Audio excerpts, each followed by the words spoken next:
Hello' everyone, পূজাৰ যিহেতু বন্ধ দিছে মই আহি গ'লোঁ ঘৰ আৰু এই ৰাতিপুৱাই হাতত লৈ লৈছোঁ ঝাৰু।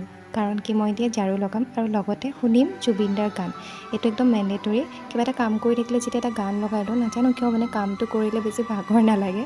আপোনালোকৰো হয়নে ক'বচোন। আৰু এইফালে পূৰা কামত লাগি গৈছোঁ কাৰণ আলহীও অহা কথা আছে।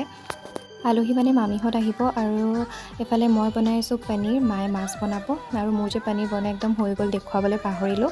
যিহেতু সেইখিনি সময়তে মামীহঁতো আহি পালেহি আৰু ইয়ালৈ আহিছিলে আইচক্ৰীম। তো আমি প্ৰথমতে আইচক্ৰীমকেইটা খাই ল'লোঁ। এই দুটা মোৰ মামাৰ ল'ৰা, ইফালে আমাৰ মৰম লগা মেকুৰীজনী আৰু তাৰ পোৱালিটো।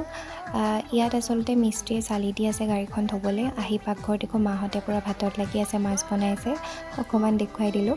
আৰু তাৰপাছতে এইফালে চাওকচোন আমাৰ পোৱালিটোৱে কেনেকৈ খেলিছে এই ৰছীডালৰ লগত।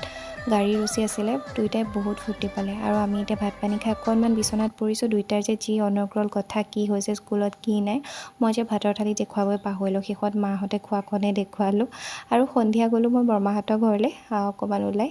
আজিলৈ ইমানেই দেই, বাই।